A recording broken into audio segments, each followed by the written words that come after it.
അപ്പൊ നമുക്ക് ആദ്യം നമുക്ക് കേക്ക് മുറിക്കാം.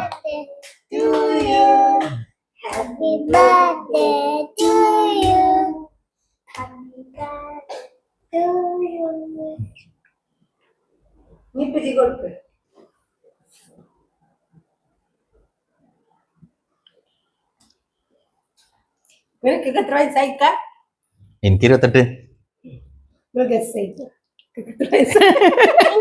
വയസ്സൊന്നും പറയില്ല, ബർത്ത്ഡേ ആണെന്ന്. അതെ എന്റെ കുട്ടിക്കുണ്ടല്ലോ. അപ്പൊ ഇന്ന് എന്റെ ബർത്ത്ഡേ ആണ്. ഒരുപാട് ആൾക്കാരെ വിഷ് ചെയ്തിട്ടുണ്ട്. എല്ലാവർക്കും ഒരുപാട് നന്ദി.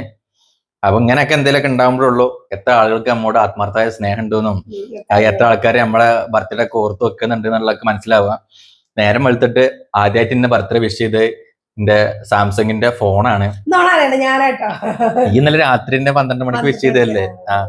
നേരം വെളുത്ത് ഞാൻ ആദ്യമായിട്ട് എണീറ്റേക്ക് നോക്കിയേക്കിന് സാംസങ് ഉണ്ട്, റിമൈൻഡർ അnuപ്പിക്കണം എന്ത് ഞങ്ങളുടെ ബർത്ത്ഡേ ആണെന്ന് പറഞ്ഞിട്ട്. പിന്നെ ആരുടെയും ബർത്ത്ഡേ വിഷസ് ഒന്നും വന്നില്ല. പിന്നെ ഞാൻ സ്റ്റാറ്റസ് ഇട്ടിരുന്നു. സ്റ്റാറ്റസ് ഇട്ടേക്കുന്ന ഒരുപാട് ആളുകളെ ബർത്ത്ഡേ വിഷസ് പറഞ്ഞ്. അപ്പൊ എല്ലാവർക്കും ഒരുപാട് താങ്ക്സ്. ഇങ്ങനെയൊക്കെ ഉണ്ടാകുമ്പോഴുള്ളൂ ആർക്ക് നമ്മുടെ എത്ര സ്നേഹമുണ്ട്, ആരൊക്കെ നമ്മൾ ഓർത്തിരിക്കുന്നുണ്ട് എന്നൊക്കെ മനസ്സിലാവുള്ളൂ. അപ്പോ അതൊക്കെ നിങ്ങൾക്ക് മനസ്സിലായിട്ടുണ്ടാവും, ആരൊക്കെ ഓർത്തിച്ചത് ആരൊക്കെ പറഞ്ഞിട്ടുള്ളത്. അത് ഞാൻ പറയണില്ല.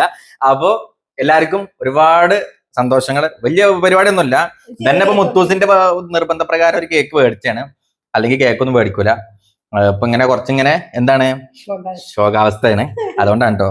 അല്ലെങ്കിലൊക്കെ പരിപാടിയൊക്കെ ഉണ്ടാവലുണ്ട്. ഇപ്പൊ 2-3 കൊല്ലമായിട്ട് വീടിന്റെ പണി ഇതൊക്കെ കഴിഞ്ഞിട്ടുള്ളൊരു ചെറിയൊരു തട്ടിമുട്ടും കാര്യങ്ങളൊക്കെയാണ്. അതൊക്കെ ലെവലാവും ഇൻഷാ അല്ലാഹ്. പിന്നെ അതുകൊണ്ട് ബർത്ത്ഡേ പരിപാടിയൊക്കെ ഒരു ചുരുങ്ങി ഒരു ചെറിയ കേക്കിന്റെ പരിപാടി എന്നുള്ള നമുക്ക് ഒതുക്കിയത്. ഇൻഷാ അല്ലാഹ് ഭാവിയിലൊക്കെ നല്ല രൂപത്തിലാണെന്നുണ്ടെങ്കിൽ നമുക്കൊക്കെ എല്ലാവരും വിളിച്ച വലിയ പരിപാടിയൊക്കെ നടത്താം. എല്ലാവരും ഞാൻ വിളിക്കുന്നുണ്ട്. അപ്പൊ തൽക്കാലം ഇപ്പൊ ഇന്നിപ്പോ ചെറിയ പരിപാടി അല്ലേ, അത് ഇങ്ങനെ പോട്ടെ. മുത്തൂസ് പായസം ഉണ്ടാക്കി, നല്ല എന്താണ് സേമിയ പായസം ഉണ്ടാക്കിയിട്ടുണ്ട്.